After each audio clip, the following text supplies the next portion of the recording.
There I am. How's it going? Nice to meet you as well. Can you hear me? Yeah. Yeah, like Celine Dion.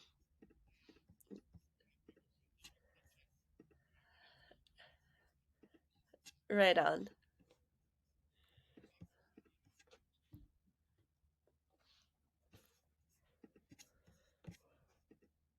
I'm so excited.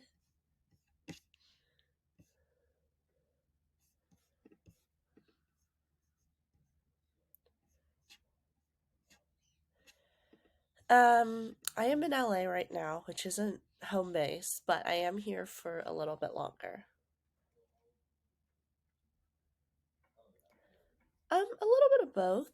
How about yourself? Where are you based? I know your CT time. Cool.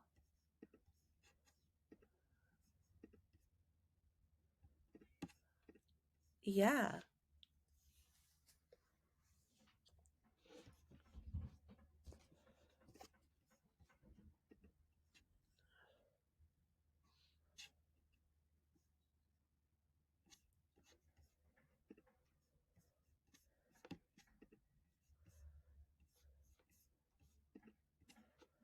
Yeah.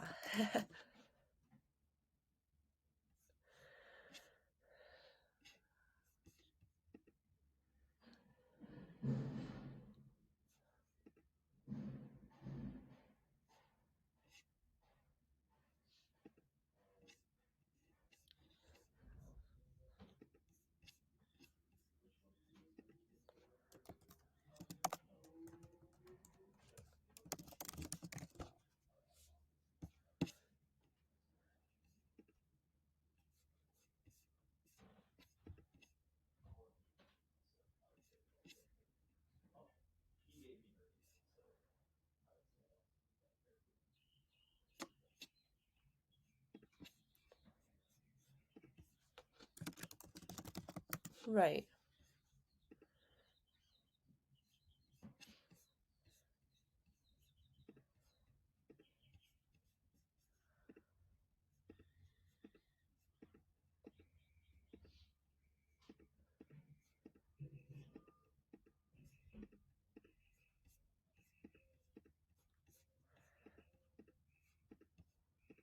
Sure. It is quite messy.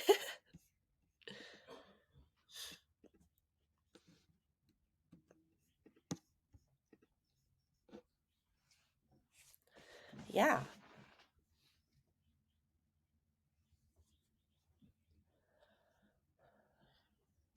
Cool. Um, the truth is, I never wanted to found this thing. An opportunity fell on my lap, and I basically took it. But I actually went to school for dance, so I got a dance degree, a BA in dance from LMU, um, and a marketing degree as well. But dance was like the primary focus. It's been like a focus my entire life. Um, but mainly modern and contemporary dance. Um, and I didn't even want to go to college. I wanted to dance on a cruise ship, but I was 17 and you had to be 18 to apply. And I was like, oh shit, like if I don't, get it now, like what am I going to do for a whole year? So that's actually how I decided to go to college.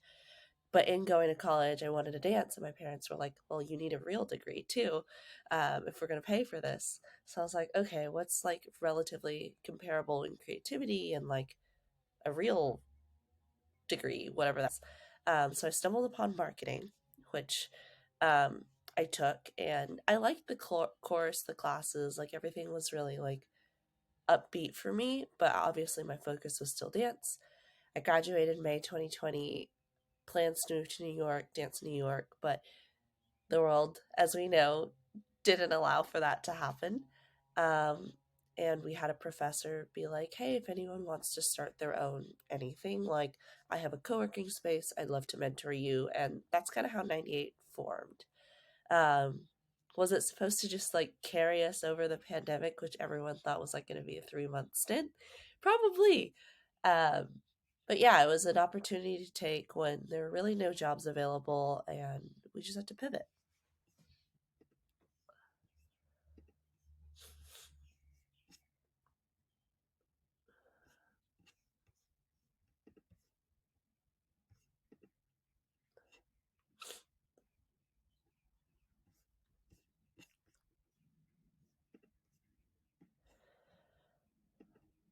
Um, I mean, I think it was more like I was saying, it's just like seizing the opportunity because like nobody I knew was hired. If you were hired, you were getting laid off or for like right away. Um, I had no better way to kill time. So I think it was not a bad moment. It was just like here's another journey that I guess we could take.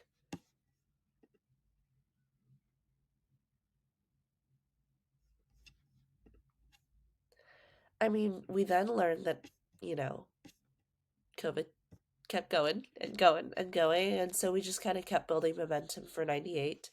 Um yeah, I don't think anyone ever like had a long-term vision. So like when people ask us as business owners like what's your 3-year plan? Like especially in the early stages we're like, oh, I don't know. Like none of us were like entrepreneurship majors or really knew how to do like the business operation side of things. That was all learned on the fly. We all had those creative skills. We had all the marketing, pizzazz and how to do the actual work. Um, so yeah, I don't want to say there was no thought put into this, but it was a very much on the fly. Let's keep iterating and going as we, you know, keep exploring this journey.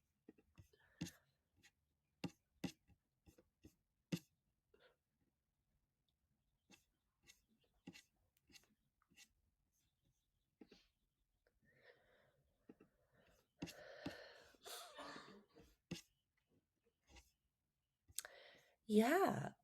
So 98 is a digital marketing agency founded by Gen Z for Gen Z.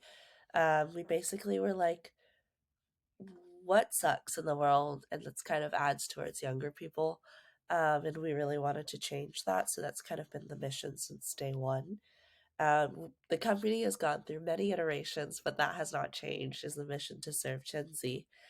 We focus on mainly digital marketing, so social media management, um, predominantly TikTok, because that's kind of the place where everyone's like, I want to be on this thing, but help.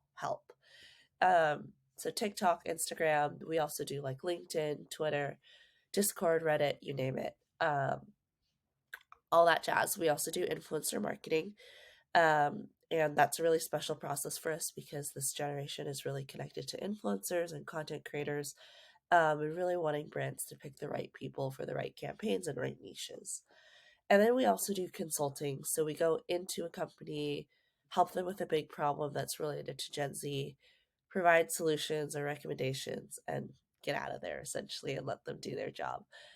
So that's kind of our three main buckets, but really our goal is to help brands better understand Gen Z, and we'll do that in any way we can.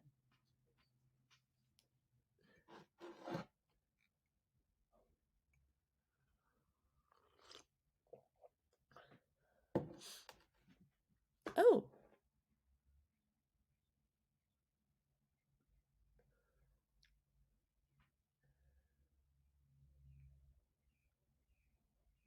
yeah,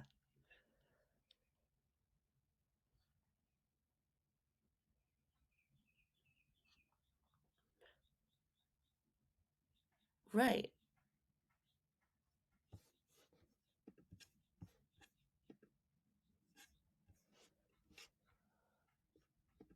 That's awesome. That sounds so cool.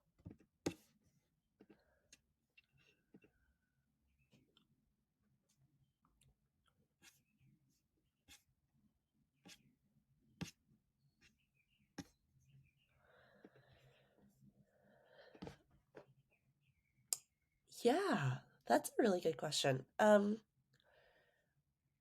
Messiness pandemic already struck a chord. Um, we luckily had a lot of support from our university, Loyola Marymount University. Um, a lot of our first initial clients were like alumni of LMU being like, "Hi, I have a business, like do your thing," essentially. Um, so I think that was a really, really pivotal moment to know that we had community support in a time where a lot of us felt lost and confused, both in like a personal life and like what am I doing with my professional life. Um, and I also think in the early stages, like I think now everyone's talking about Gen Z, but 2020 that was probably not the narrative or the main concept surrounding Gen Z. We had a few folks be like, no one's ever going to buy this concept. Like, no one's ever going to have a marketing budget to solve a problem specific to a generation. Like, no other generation has had this special treatment. Like, why do you think you guys can build a company and, unique selling point off Gen Z? So I think that was definitely hard to hear. And that's something we were just so passionate about that we didn't want to give up. Um, so just really having to claw our way through like negative impressions of this generation or still being viewed as kids. Yeah, or just being the youngest and softest voice in a louder room.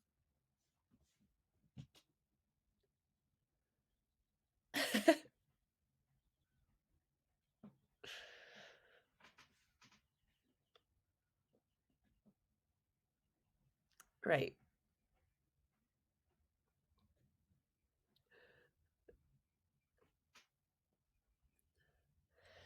No, we've done some collaborative pitches or like conversations as well with like other agencies, and yeah, just it's very intimidating. Until now, I still feel like really shy. Um, Although I feel like now there's a little bit more respect, but definitely in the early stages, I had no experience. I literally just danced my whole life. Like, you know, who are you to think I'm a credible source? So it's a lot of imposter syndrome, a lot of faking it till you make it. But there are a few good seeds in the room who take the time to listen and value what you have to say.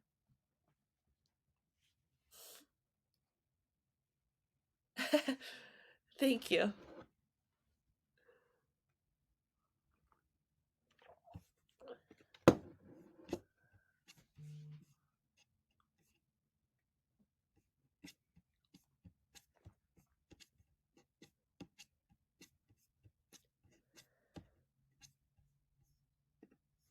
Yeah.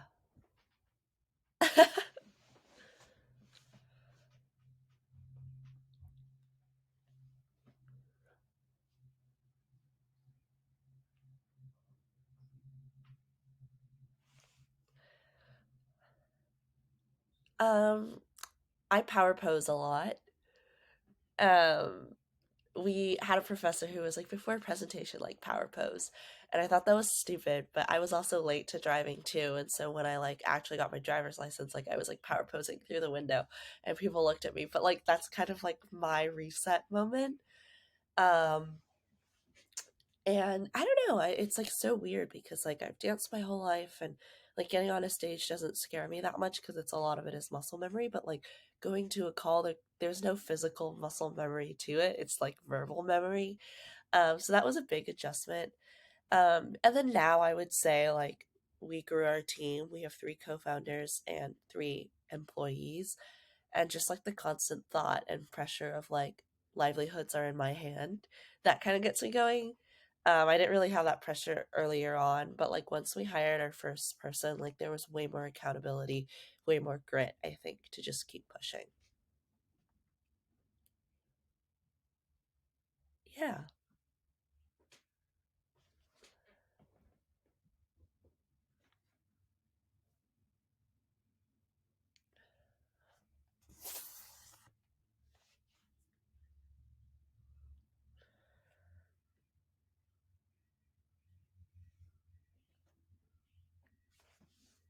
Yeah.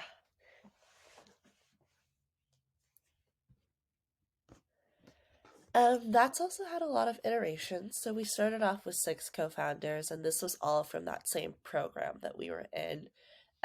Unfortunately, startup wasn't for everyone. We had three of them, slowly exit as time went on, which is completely fine.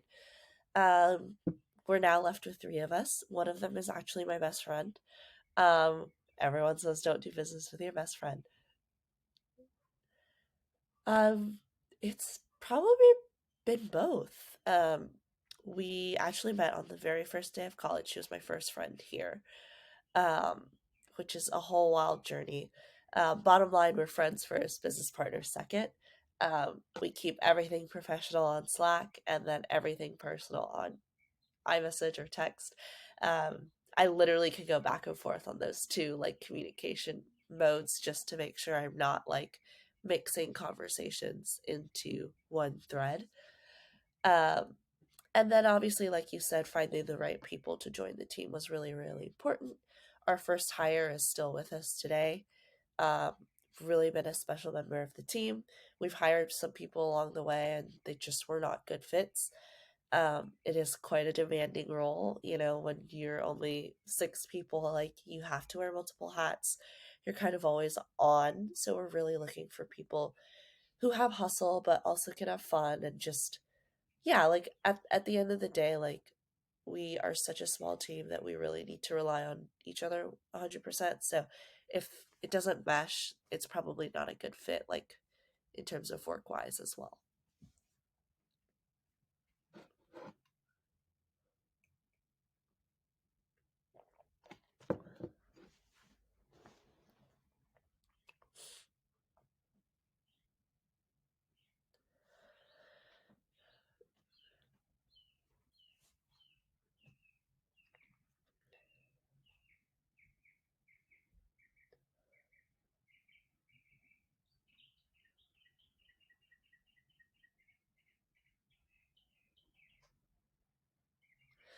Yeah,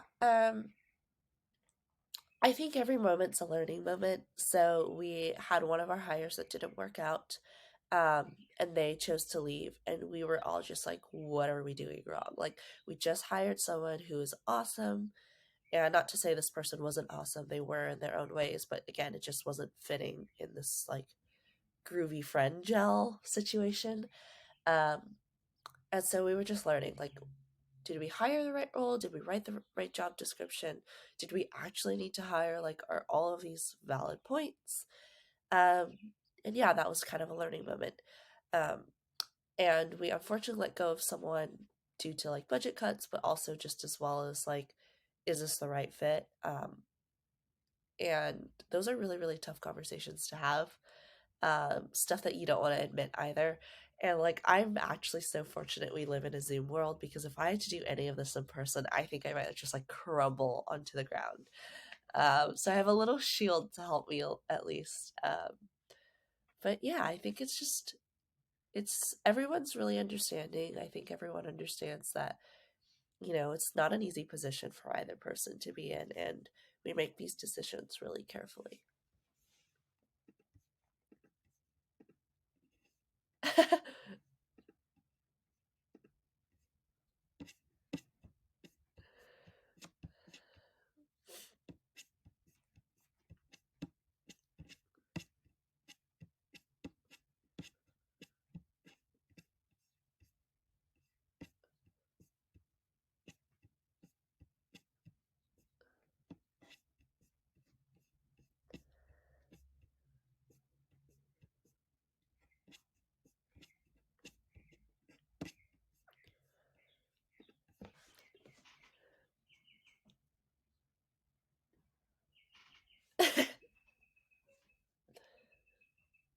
Oh, I am frustrated.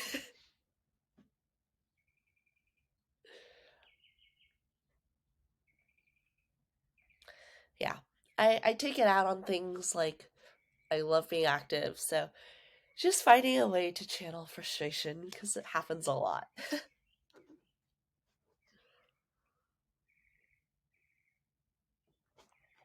Yeah, yeah.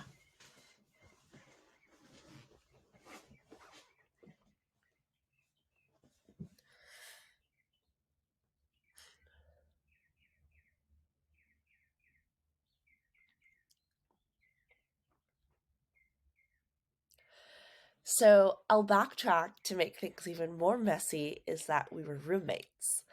Um, yes, yeah. So we've been roommates since like I want to say junior year of college, so junior, senior year, and then the pandemic year. Um, and there's not much separation if you're going to work from home, and home is the same spot. So now we have best friend, co founder, and roommate title all squashed into one.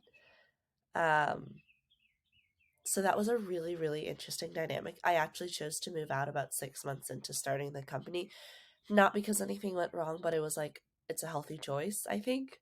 And it proved to be really, really good. Exactly. And it was like you couldn't go anywhere because COVID was like at its peak. So it was like 24/7 of this. Um, I don't think we ever like sat down and were like, here are the boundaries and rules we have to follow. I think it just kind of naturally happened. I think at the end of the day, like this friendship is so, so, so important to the both of us, um, that like we'll do anything to make sure the friendship, um, is the number one priority. We definitely have uh, disagreements at work. So that's definitely hard to like let go of sometimes. Like you don't want to just bring it into the next conversation or when I see you next in person. But um, I think at the end of the day, like it's really important to like not hold back. Like work disagreements are gonna happen, and when you have such a small team, like having robust conversation is what's gonna get to the better decision. So that's just like something I think about when those moments arise because it is awkward.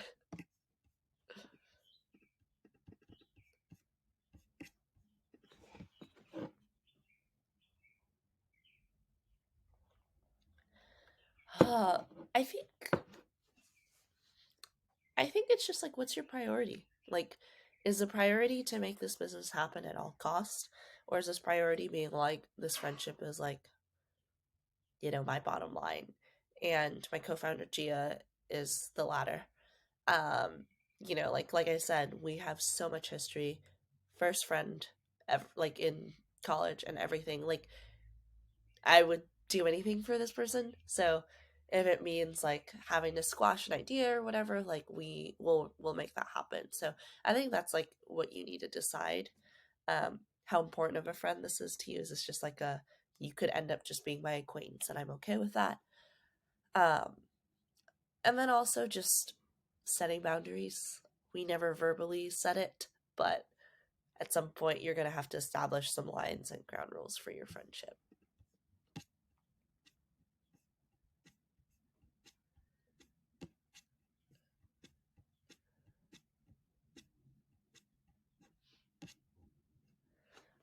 Ooh.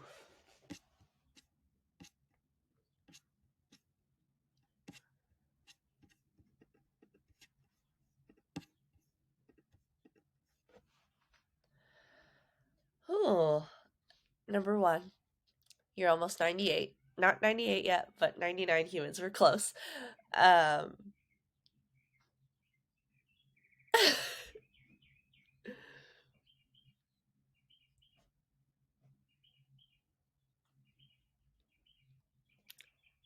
there is. Ooh, we've had some good conversations.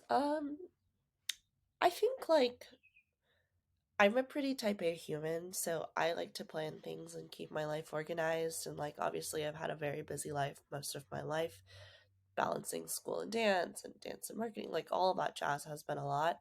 Um, and when the pandemic first broke out, I was like in shambles. I was probably like never had anything affect my life so crazily. Um, I didn't know how to like separate portions of my life.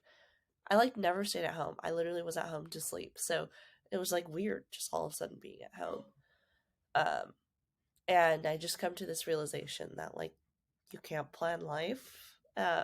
That's kind of my big takeaway. I tried to plan my life for a very, very long time and like map it out and hope I achieve all these things. And at some point, like life was like, sorry, I have made choices for you. Um, and so it's the opportunity to either like sulk in it or make something out of it. And I like to think I did number two. Um, and yeah, yeah. And so I just, even now as a business owner, like things happen. You can't control a lot of things. And it's just like, how do we keep pivoting? How do we keep adapting? Um, I think this is what this generation is really, really good at, is just being flexible and adapting and figuring out change. And yeah, I would say, like, don't be afraid of change. I think as someone who was scared of that, or not say scared of it, but, cautious of change, gotta take it all in.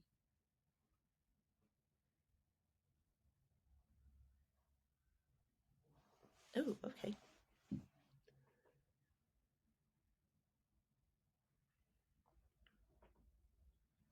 Yeah.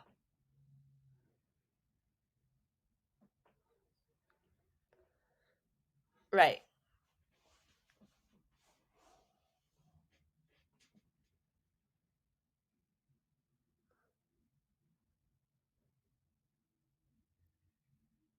Right.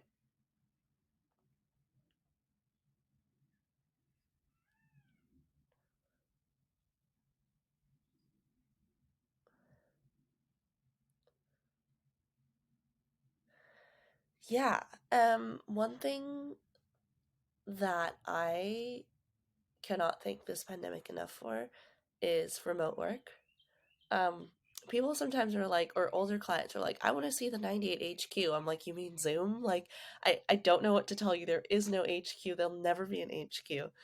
Um, and I just love it. Like, I know everyone likes hybrid. I do like getting into an office, getting to, like, bounce ideas face to face, but I think remote work has changed the game. When you asked earlier, like, where are you? I travel so much. Um, so the fact that I was in LA at this time is, like, ironic because I'm never, like, people never know where I am. And I'll obviously take time off to enjoy wherever I am, but my computer's with me. That's all I need for my job, is my computer, my phone. Like, I can do it anywhere, and I feel like that's a realization that the pandemic's made. So that's been a huge change to life, I think. Um, and then the other one is, sometimes I regret, like, now that you said, like, the world's opened up a little bit, I see my friends now, like, actively pursuing dance, and a part of me is like, oh, I wish, like, I, like, stuck it out so that I could try that. Like, what if it's, is it time for me to try that? And I, like, go back and forth, and sometimes it's like you can't just have everything. You kind of have to focus things. Um, but yeah, I would say that now that life is available and free, um, work remotely from anywhere, still take dance classes. I teach dance on the side, um, and I couldn't be happier. Yeah, yeah.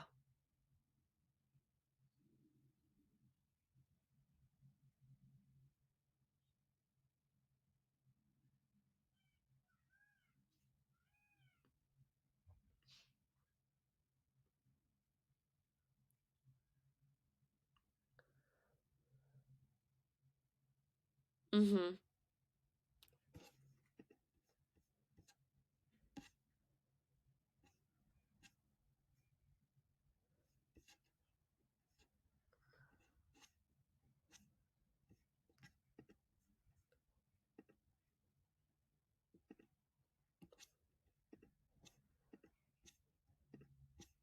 Yeah, I get asked this one a lot, by a lot of different people.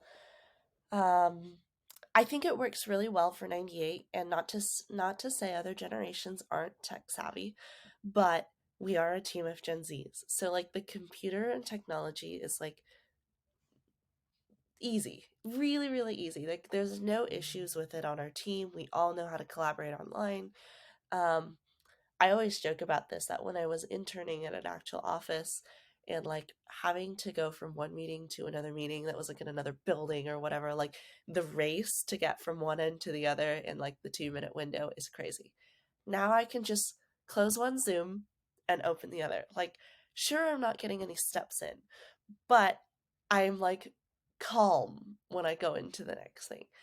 Um, so I have no issues with it at all. I love it because we work with clients around the world. We service people in Australia, the UK, Madrid, all parts of the US. And I don't think that would have really happened without the pandemic.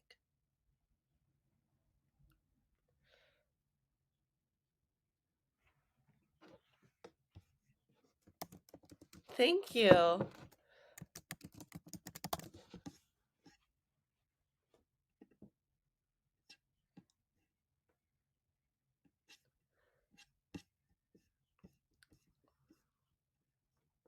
Yeah. LinkedIn or Instagram. You can find me on LinkedIn. First name Celine, like Celine Dion. Last name Chai, like chai tea. Um, I can share my handle with you later. And then obviously 98 is very dear to my heart, so follow us on Instagram, LinkedIn, and TikTok. Yeah. Thanks, Jeff. Have a great morning. Bye.